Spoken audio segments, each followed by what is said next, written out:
Olá pessoal, tudo bem? Nós estamos aqui diretamente da Estação Onconovas. Estação Onconovas é um podcast produzido pelas clínicas Oncovi, Centro de Oncologia, Hematologia e Terapia Biológica, NOC, Núcleo de Oncologia e Hematologia do Ceará, juntamente com o IBISP, Instituto Brasileiro de Inteligência em Saúde, Pesquisa e Inovação. Sejam todos vocês muito bem-vindos e bem-vindas a este podcast especial do mês de novembro. Eu sou Idelbrando Mota Filho, urologista com área de atuação em uro-oncologia e diagnóstico de precisão em câncer de próstata. Tenho um fellowship em laparoscopia e cirurgia robótica na Clínica Santo Agostinho em Bordeaux e doutorado pela Universidade de São Paulo, USP, em urologia.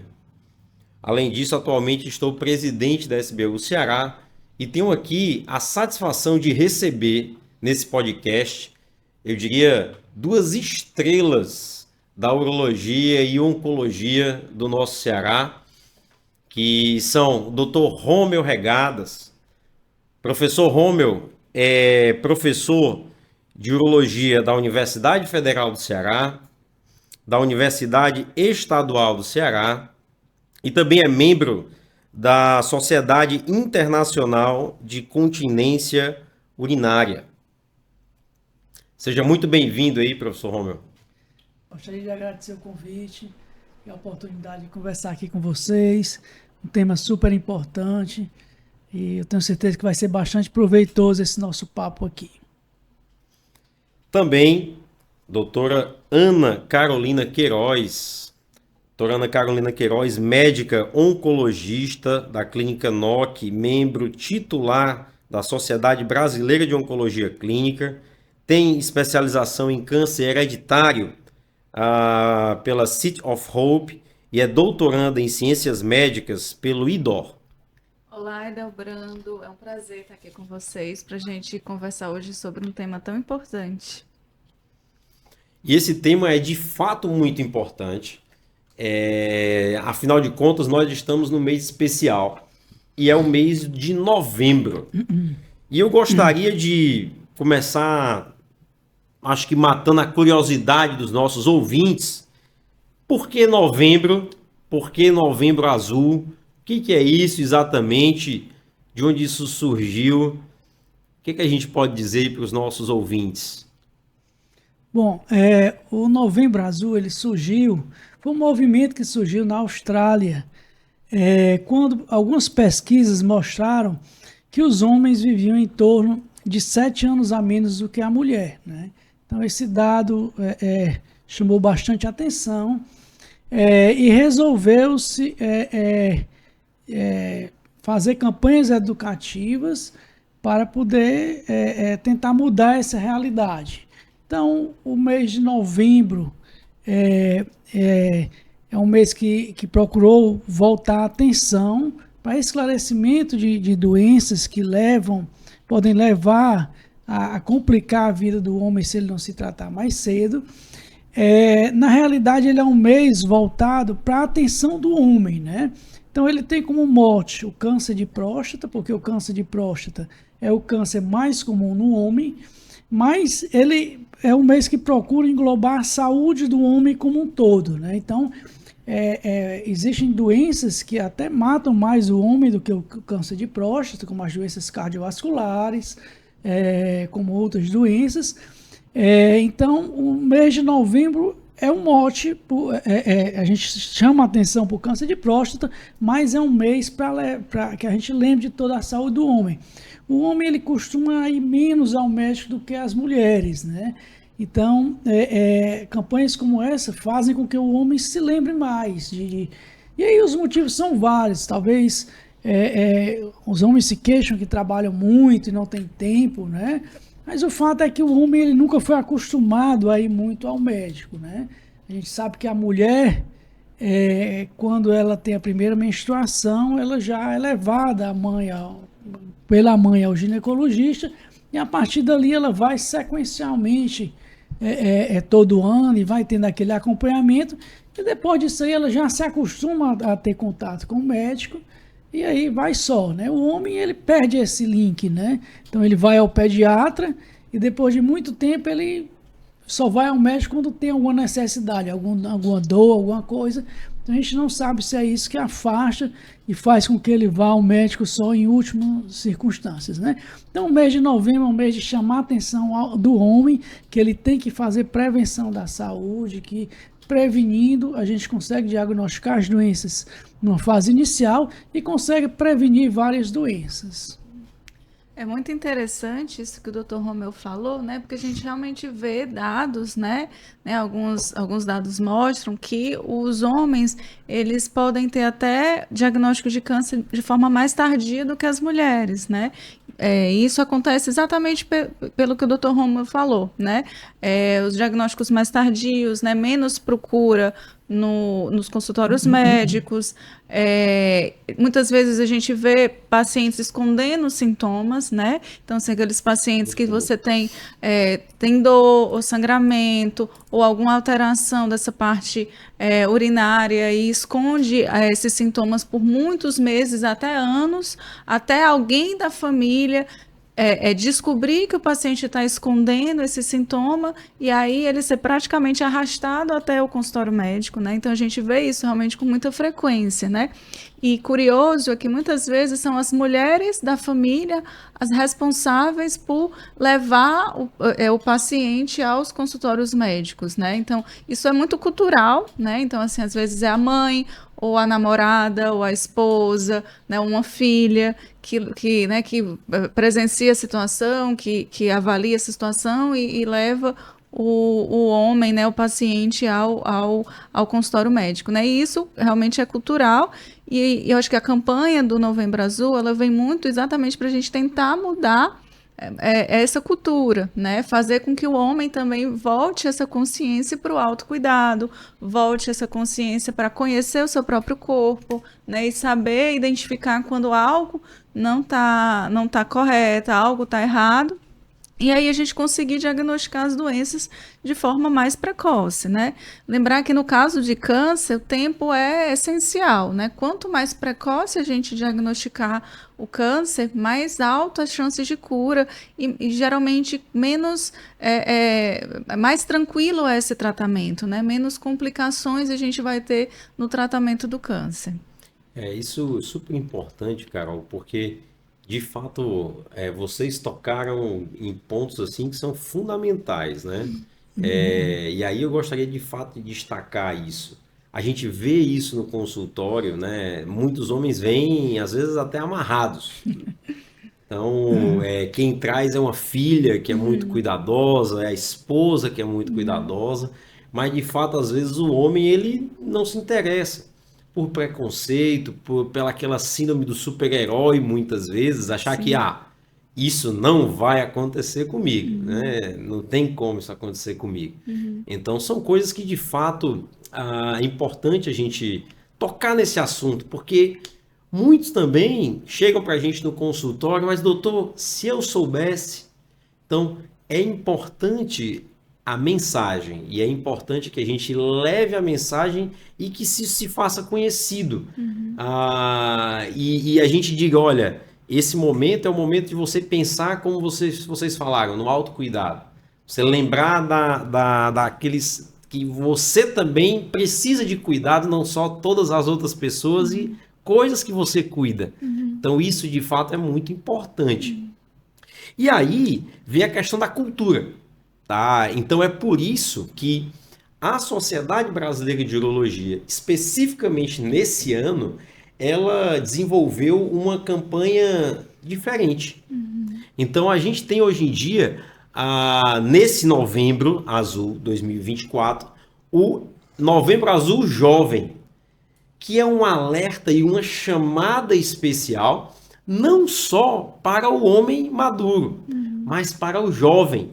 Lembrar que precisa também ir ao urologista, o adolescente, aquele mais jovem, para que se crie exatamente o que nós não temos, que é a cultura. A cultura do cuidado, a cultura de fato do autocuidado. Isso é super importante. Então, com a preocupação com isso, essa campanha desse ano da Sociedade Brasileira de Urologia tem trazido essa mensagem também de falar não só para o homem maduro da próstata, de doenças cardiovasculares e de outras questões, mas também para aqueles mais jovens, né? Para o adolescente, para o homem jovem, olha, você também precisa aproveitar essa oportunidade e lembrar da tua saúde e procurar o urologista. E o urologista, na maioria das vezes, é a porta de entrada. Quantos pacientes, como a gente recebe no consultório, doutor, o senhor é o primeiro médico que eu vou. É verdade. Isso aí, de fato, é super comum. E aí, eu queria aproveitar exatamente isso daí e perguntar para vocês, na verdade, se o câncer de próstata, ele tem sintomas e quais são esses sintomas? Será que existe alguma coisa de alerta, um sintoma de alerta, que você, esse aí eu tenho que ir, eu tenho que correr, né? Como é que funciona essa questão dos sintomas no câncer de próstata? Eu vou deixar para o Dr. Romulo falar dos sintomas, mas antes de falar dos sintomas, eu acho importante a gente entender que quando a gente fala de rastreamento de câncer, a gente busca identificar a doença antes do surgimento dos sintomas, tá? E a importância disso é exatamente detectar o mais precoce possível. Então, quando a gente fala de sinais e sintomas, né, de câncer, de uma forma geral, a gente já está falando, na verdade, de uma doença que passou pela oportunidade do rastreamento, né? Então, o ideal quando a gente fala em rastreamento, é fazer exames periódicos, seja o exame do PSA, seja o exame do toque, que eu acho que a gente vai falar disso um pouco mais na frente, mas independentemente dos sintomas apresentados, né? Para identificar alterações antes dos sintomas, né? E aí identificar a doença o mais precoce possível, né? Esse é o sentido de rastreamento. É a mesma princípio que a gente utiliza, por exemplo, para câncer de mama, para câncer do colo uterino, né? Então, é esse o raciocínio. Mas eu vou deixar para o urologista falar dos sintomas da próstata. Ficou para mim, mas eu acho que a doutora Carolina foi no ponto central, né? Eu acho que ela até já respondeu essa pergunta. Eu costumo dizer que o câncer de próstata, o homem pode ter algumas doenças na próstata. Ele pode ter o câncer, ele pode ter hiperplasia, ele pode ter uma inflamação na próstata, né? Então, o câncer, ele costuma dar na parte de fora da glândula, na casca da próstata, né? E a maior parte das vezes, por ele dar na periferia, ele não costuma dar sintomas na sua fase inicial. Então, normalmente, os sintomas, que são alterações da força do jato urinário, jato cortado, ter que correr para o banheiro para urinar, acordar mais vezes à noite para urinar, normalmente esses são sintomas da doença benigna, porque elas causam uma compressão da zona da uretra, elas se iniciam na zona periuretral, então elas costumam dar sintomas inicialmente. E o câncer de próstata, ele não dá sintomas inicialmente. Ele vai dar sintomas se porventura, numa raridade, que é uma porcentagem menor de casos, ele começar lá na zona central, que não é comum, ou se ele crescer, que é o mais comum, a ponto de levar uma compressão da uretra, né? Só que nesse caminho, uma célulazinha dessa pode escapar e aí o paciente pode perder um tempo danado de tratamento, né? Então eu costumo dizer que câncer de próstata não dá sintoma. Você tem que fazer sua prevenção a partir da idade que é recomendada, independente de ter sintoma ou não. Isso é super importante, né? Porque o câncer de próstata, se ele não dá sintomas na fase inicial, vem a importância do rastreamento, que é exatamente a gente buscar essa doença antes da fase sintomática. Qual é o grande detalhe disso? Eu acho que essa é uma mensagem importante de ficar.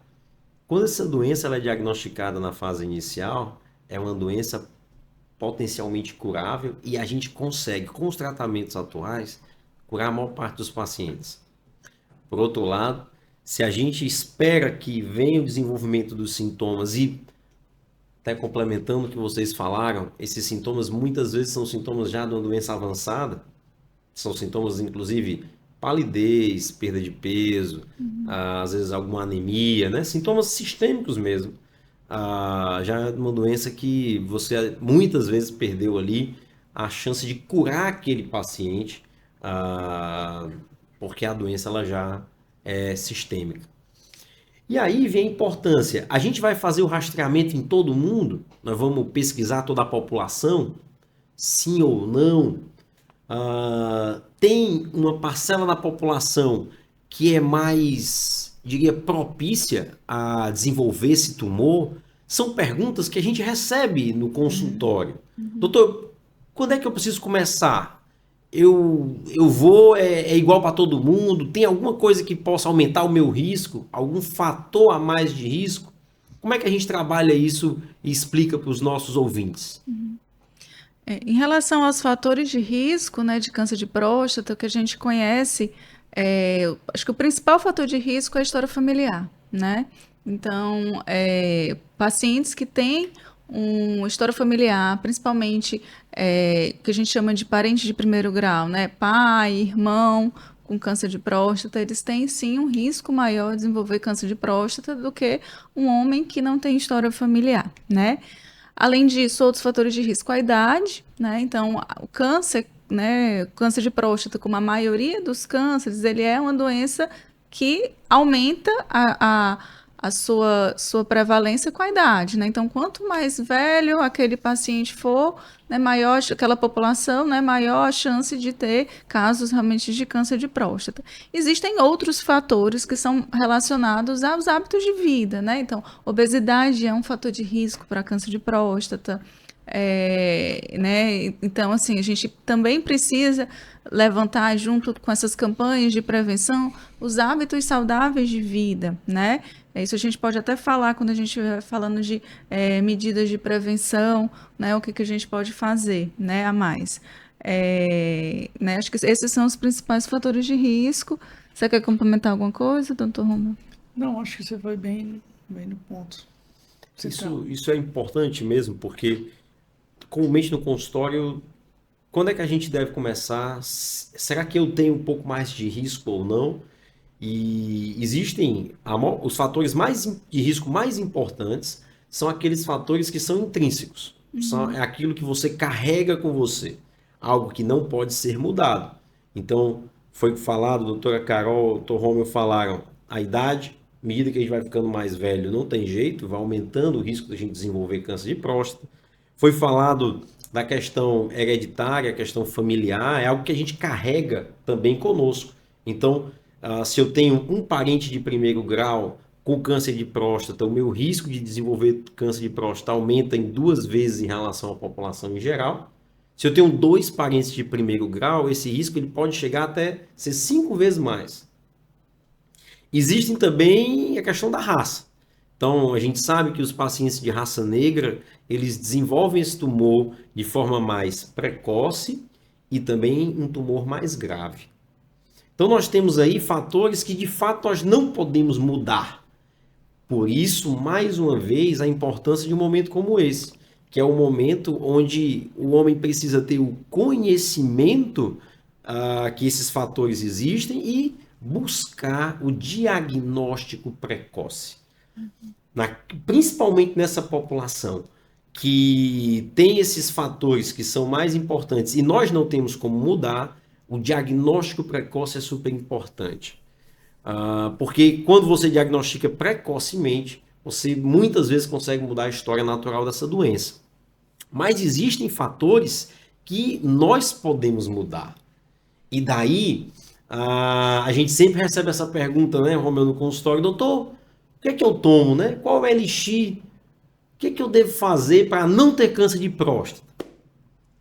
Como é que eu posso prevenir? Como é que você responde, Romeu, essa pergunta no consultório aí? O que a gente... Doutor Romeu, professor, como é que a gente previne? Essa aí seria a pergunta de 1 milhão, né? Então a gente não tem uma medida assim preventiva, assim, vou fazer isso, não vou ter câncer de próstata. Mas a gente costuma orientar os pacientes a terem hábitos saudáveis de vida, né? Como a doutora Carol falou aqui, a obesidade é um fator importante para o desenvolvimento não só do câncer de próstata, mas vários tipos de cânceres, né? O tabagismo também é outro fator importante, a sedentariedade, né? E todos esses fatores, além de serem fatores para câncer de próstata, eles são fatores também que vão levar a doenças cardiovasculares, que vão fazer com que o homem tenha uma disfunção sexual, uma impotência sexual. Esse não é o termo melhor, mas é o termo que talvez as pessoas conheçam mais. Então, mantendo hábitos saudáveis de vida, a gente vai prevenir uma série de doenças, né? Então, praticar exercício físico regularmente, se alimentar bem, envelhecer com músculos, né? Tudo isso vai prevenir quedas no futuro. Interessante que eu estava vendo uma aula um dia desses aí, e dizem que alguns geriatras, eles quando olham para a pessoa e só em vez de sentar e levantar, só em vez de ele caminhar da porta para cá, sentar e levantar, ele tem uma estimativa de quanto tempo você vai viver, né? Então, isso aí mostra a musculatura, mostra a agilidade. Tudo isso é fundamental para prevenir o câncer e também para prevenir, para envelhecer bem, para envelhecer saudável e com menos doença possível. Essa questão de hábitos saudáveis de vida é super importante, né?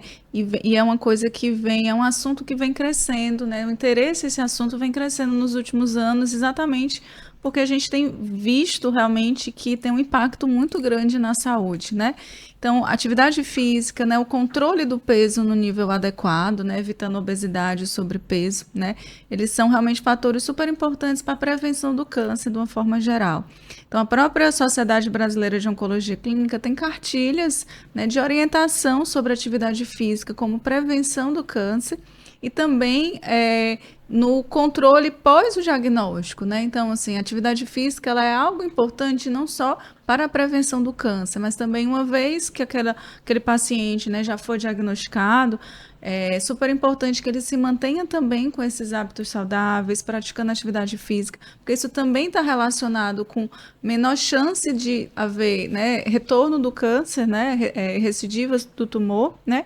Isso também está relacionado, né, atividade física de forma regular, também está relacionado com menor incidência de efeitos colaterais do próprio câncer, né? Então, muitos pacientes, né, para tratamento, né, do câncer utilizam algumas medicações que fazem um bloqueio hormonal e essas medicações causam alguns sintomas que são tratados, são, né, amenizados com a própria atividade física, né? A questão também da manutenção da massa muscular, né? Então, é algo que é super importante que a gente vem conversando com os nossos pacientes realmente em cada consulta, né? O que a gente vê é que não é fácil os pacientes mudarem hábitos de vida, né? Então, muitas vezes, assim, acho que essa é a realidade, pelo menos no meu consultório, imagino que seja de vocês também, às vezes a gente vê um paciente que chega com 60 anos, 65 anos, que vem com sobrepeso, sedentário, é muito difícil a gente convencer o paciente a mudar essa rotina, a mudar hábitos de vida, começar a praticar uma atividade física, a se alimentar de forma diferente, né? Mesmo com esses dados que mostram realmente que pode mudar, né? O tratamento muda, né? Tem um impacto, na verdade, no tratamento, né?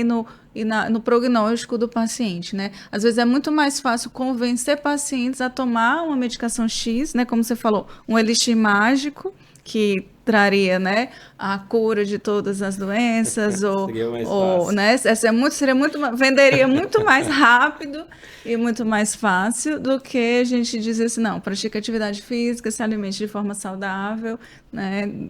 Assim, convencer as pessoas disso é bem mais complicado. É de fato, Carol, muito mais complicado, né? E a gente no dia a dia às vezes percebe até uma certa decepção dos pacientes quando a gente fala isso no consultório. Então, o cara pergunta, doutor, mas e o que é que eu faço? O que eu tomo? O que é que você faz? Hábito saudável de vida, né? Então, a atividade física regular. Existem estudos experimentais hoje mostrando que a atividade física regular, ela desencadeia vias de proteção contra o câncer. Isso aí é algo que está aí, tem estudos mostrando, é uma coisa que a gente vê no nosso dia a dia. Aquele paciente que ele tem hábitos saudáveis e que ele acaba desenvolvendo uma determinada doença oncológica, como câncer de próstata, ele responde melhor. ele responde melhor ao tratamento, ele responde melhor à cirurgia. Então, isso aí é algo que nós não podemos deixar de falar num momento como esse, porque faz diferença. E a grande importância também é porque vocês comentaram um ponto que eu acho particularmente fundamental. Isso não ajuda só o desenvolvimento e a prevenção de doenças oncológicas, como o câncer de próstata, mas também outras doenças cardiovasculares, a questão das quedas, né? A questão das quedas, né? Das principais causas de mortalidade aí no idoso. Então, são coisas extremamente importantes. Mas uma outra coisa que normalmente nós recebemos como dúvida, assim, doutor, quais são os exames, né? O que é que a gente deve fazer de exames? E quando a gente fala da próstata, existe um exame que todo mundo lembra, que é o exame do toque retal. E eu gostaria que vocês falassem um pouquinho sobre esse exame, qual a importância desse exame, para que a gente possa levar essa mensagem e tirar essa dúvida, que também é uma dúvida comum que a gente recebe no consultório. Bom, então quando a gente vai fazer a prevenção, a gente tem dois exames importantes, né? A gente tem o PSA e a gente tem o toque retal, né?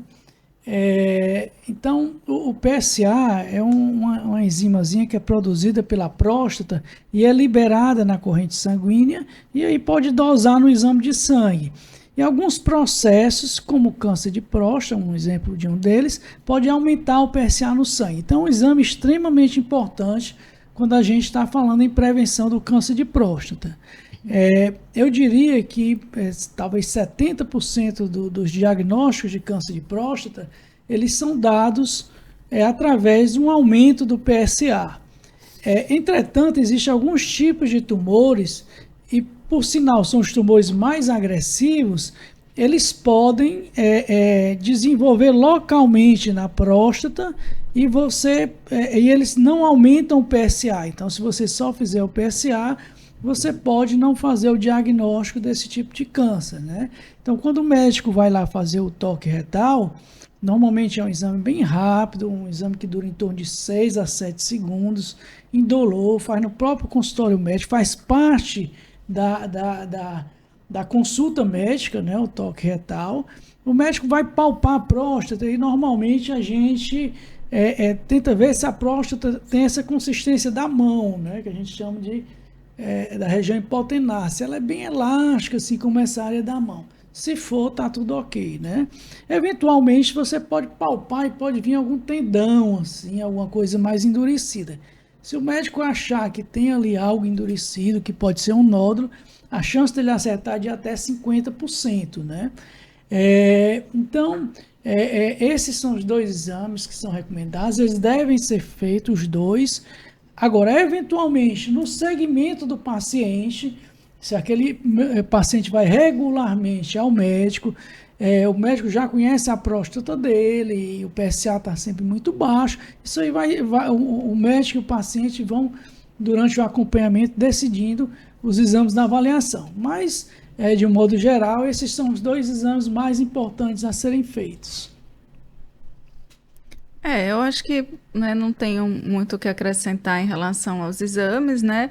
Eu acho que vale a pena a gente falar em relação à idade, né?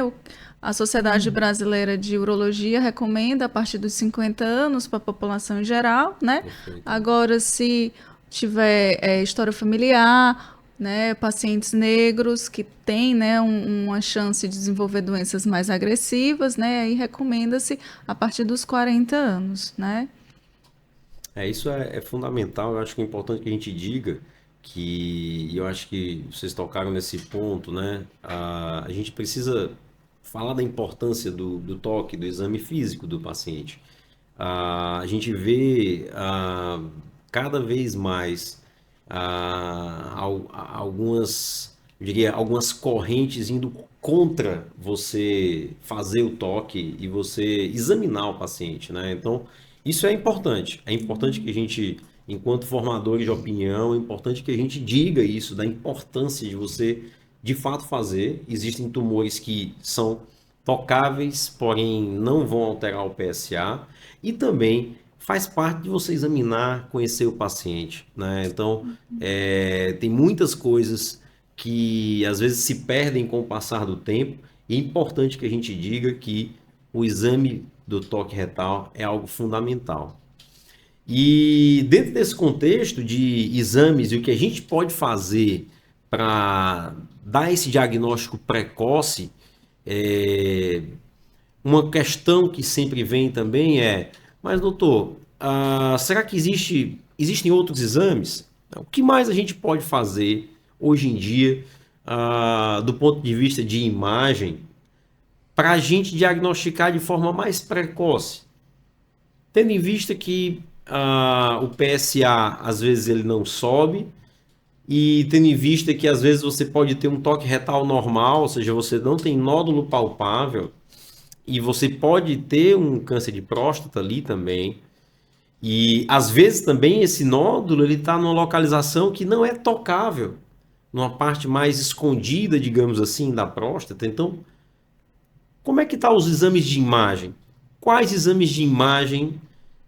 Obviamente a gente não faz para todo mundo, mas eu queria ouvir a opinião de vocês sobre exames de imagem para o diagnóstico precoce do câncer de próstata. Quais seriam as opções que a gente tem dentro desse cenário? Bom, essa é uma área bem mais específica realmente do urologista, né? O que a gente costuma fazer de mais frequente de exame de imagem para o paciente que está com suspeita de câncer de próstata é de fato a ressonância, né? A ressonância da próstata. Então, geralmente um paciente que tem alguma suspeição por algum motivo, ou por ter elevado o PSA, né, a curva do PSA, né, teve alguma alteração nessa curva do PSA, ou o médico urologista está em dúvidas no toque retal do paciente, aí é solicitado uma ressonância da próstata, e a ressonância de próstata hoje é o exame padrão ouro para avaliar, né, esse órgão, né? Então ele vai nos dar informação de tamanho, nos dar informação se tem presença, né, de nódulos, né? Vai nos dar informação se tem gânglios linfáticos aumentados ao redor, né, da próstata, né? Então acaba sendo o exame mais utilizado. Fora a ressonância, a gente tem a possibilidade do ultrassom da próstata também, né? Acho que o Delbrando pode até falar melhor, que ele sabe mais de ultrassom do que eu. E acho que é isso. Só antes da doutora Delbrando falar, eu acho que o que a doutora Carol falou é bem interessante, né? Tem esses exames realmente que quando a coisa está fugindo ali, quando tem um sinalzinho amarelo, a gente pode solicitar. E eu sempre gosto de comparar com a mama, né? Então, assim, o mastologista, quando ele suspeita de um nódulo, ele sempre pede uma mamografia, né? Pede, às vezes, um ultrassom, uma ressonância de mama, né? E quando ele vai fazer a biópsia, ele já vai direcionado, ele já vai tendo uma ideia de o que é que ele vai tirar ali, né? Então, quando a gente tem uma suspeita de que possa ter um tumor de próstata, é bom que a gente faça esses exames de imagem para que a gente já vá mais direcionado e não saia, como se fazia antes, tirando aleatoriamente pedaços da próstata, né? Então, hoje a gente tem a ressonância, tem também o microultrassom, né? Que também é uma novidade que está chegando agora no nosso meio. Eu acho que o doutor Delbrando pode comentar um pouquinho mais, que é ele que está trazendo essa técnica aí praticamente para o Brasil, né? Isso é super importante, essa questão da imagem para o diagnóstico do câncer de próstata, porque se a gente vê um pouquinho lá atrás, o PSA mudou a história da forma como a gente diagnosticava o câncer de próstata. A gente diagnosticava apenas com o exame do toque, e muitos pacientes chegavam já no estágio mais avançado, até você ter uma doença tocável. O PSA mudou um pouco essa história. Porém, existem pacientes que têm doenças, às vezes, agressivas, e que o PSA não alterou e que o exame de toque também não conseguiu detectar. Veio a ressonância. A ressonância, ela mudou a forma como a gente enxerga as lesões na próstata, porque ela passou a identificar lesões pequenas na próstata. Então, a gente passou a conseguir identificar lesões ali de forma bem inicial.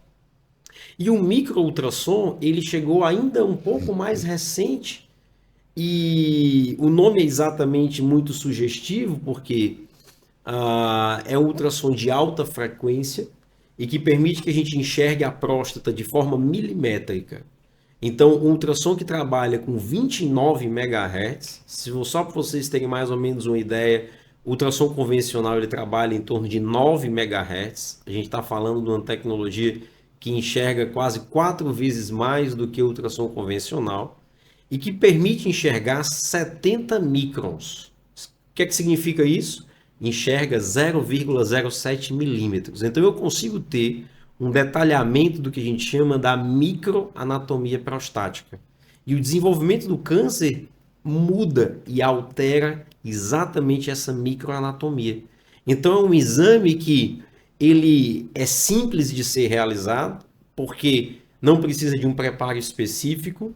É um exame que você não entra dentro de uma máquina para fazer, você entra com um probezinho de forma muito delicada e você consegue fazer o mapeamento de toda a próstata com um nível de precisão para o diagnóstico de lesões de câncer de próstata semelhante a uma ressonância e um exame que é feito de forma mais simples do que a própria ressonância.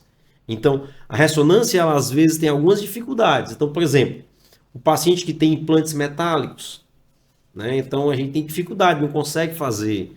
O paciente, às vezes, que tem alergia a contraste, que tem claustrofobia, que não pode ficar muito tempo dentro de uma máquina de ressonância. O micro-ultrassom, ele traz essa vantagem da simplicidade da realização, porém, ele mantém a riqueza de detalhes e a precisão do diagnóstico de lesões pequenas e milimétricas na próstata, porque você consegue enxergar 0,07 milímetros. Então você enxerga a mudança do padrão da microanatomia no desenvolvimento do câncer. E aí eu adicionaria algo que é super importante, que é como o Dr. Romeu comentou, o momento da biópsia. Porque quando você faz uma biópsia de próstata de forma aleatória, sem ser guiada ou pela ressonância ou pelo micro-ultrassom, é como se você estivesse atirando na próstata, como se você estivesse jogando na loteria, atirando na próstata de forma aleatória, sem você ir buscar aquela lesão específica suspeita. Isso é um problema que até a gente ter essa tecnologia na mão era muito comum, porque você não conseguia enxergar no momento da biópsia com ultrassom convencional aquela lesão suspeita que tinha sido vista na ressonância, por exemplo. Então, fazer a biópsia de próstata guiada pelo micro-ultrassom, tendo o exame de ressonância, que você pode juntar as duas coisas e fazer o que a gente chama de fusão de imagem, é, digamos, o melhor cenário. É o que, de fato, a gente tem feito hoje na nossa prática e é o que é mais recomendado pelos guidelines atualmente. Isso, inclusive, muda a forma como a gente trata. Porque você consegue diagnosticar o real tumor daquele paciente. O que era comum antes era você subdiagnosticar. Você achar que era um tumor mais bonzinho, entre aspas, e você tinha, às vezes, um tumor de alto grau, um tumor que você teria que entrar com um tratamento um pouco mais pesado, digamos assim. Então, o diagnóstico do câncer de próstata, ele avançou muito nesses últimos anos. O avanço nas técnicas de biópsias passou exatamente por isso. E o micro-ultrassom, ele tem um papel aí que é fundamental dentro desse cenário, é algo que está disponível no nosso meio, então é uma mensagem importante também da gente deixar para aqueles que estão nos ouvindo. Nós falamos sobre diagnóstico, né? Nós falamos sobre métodos de imagem, nós falamos sobre o PSA, o toque, a importância de toda essa questão do Novembro Azul, e nós estamos chegando próximo do fim desse nosso bate-papo, um bate-papo muito bacana, descontraído, onde a gente pode estar trazendo uma série de coisas. Eu gostaria que o professor Romeu pudesse fazer alguns highlights e dizer qual seria a sua mensagem final, Romeu, e para aqueles que estão nos ouvindo, nos assistindo, dentro desse tema que a gente conversou aqui. Ótimo. Então, o primeiro ponto é que bate-papos como esses, campanhas educativas, elas sempre mudam a mente das pessoas. Então é importante que cada vez mais elas ocorram e por isso é que todo ano existe o Novembro Azul, tá? Então a gente já nota que os pacientes já procuram mais os médicos, os familiares, como a Carol falou, quando o paciente não vai, os familiares levam os pacientes, então a realidade vai mudando com o passar do tempo. Isso faz com que a gente consiga fazer um diagnóstico precoce, consiga fazer um tratamento mais adequado e mude o prognóstico do paciente. Além disso, lembrar o que a gente mais falou aqui. O mais importante é prevenir, tá? Então, quando você vai ao consultório do médico para fazer a prevenção, ao chegar lá, ele não vai só fazer o toque retal, não vai só pedir o PSA, ele vai conversar com você, vai ver como é que você está como um todo. Ele vai ver se você está um pouquinho acima do peso, se você está fazendo atividade física, ele vai pedir exames para ver como é que está o seu colesterol, o seu diabetes, vai lhe ver como um modo geral e o médico vai ser um aliado seu, tá? Ele vai estar ali do seu lado para que você consiga viver sempre, para que você consiga viver bem e melhor cada vez mais, ok? Perfeito, professor Romeu. Bacana demais essa sua mensagem final. Doutora Carol, o que você diria para os nossos ouvintes que ficaram até o final aqui desse nosso podcast? Eles gostariam de ouvir uma mensagem final sua. O que você diria para eles? Bem, a minha mensagem final é que o câncer tem cura, né? Então, assim, eu como oncologista, eu acho que é extremamente importante a gente, dentro dessas campanhas, a gente tentar tirar um pouco do tabu da doença, né? Então, eu sei que a palavra câncer ou o diagnóstico do câncer é algo extremamente assustador, né? Mas a gente falou aqui muito, né, sobre os avanços nos métodos de imagem, os avanços no rastreamento, e eu queria focar também nos avanços que nós temos no tratamento do câncer de próstata, né? Então, assim, o câncer de próstata, como maioria dos outros cânceres, né, ele tem cura quando diagnosticado na fase precoce. Mas independente da fase da doença que o paciente se encontre, nós temos avançado muito no tratamento, né? Então, hoje em dia, nós temos muito mais opções de tratamento do que nós tínhamos há 10 anos atrás, e opções de tratamento que trazem menos toxicidade, né? Então, com essa tentativa de preservar mesmo a qualidade de vida do paciente, tá? Então, assim, foi-se o tempo em que, principalmente quando a gente fala em câncer de próstata, que o diagnóstico do câncer era uma sentença de morte, né? Então, acho que a minha mensagem final, ela vai nesse sentido, né? Da gente parar de achar que o câncer é o fim de linha da vida, né? E lembrar que essas campanhas, né? Essas campanhas de rastreamento e de detecção precoce do câncer, elas existem para a gente diagnosticar o câncer na fase em que a doença é curável, né? Então, sempre lembrar isso, que o câncer tem cura e que é possível, sim, alcançar essa cura com os tratamentos que a gente tem hoje. Mas, independentemente da fase da doença, a gente tem muita opção de tratamento. Existe muita vida no tratamento do câncer.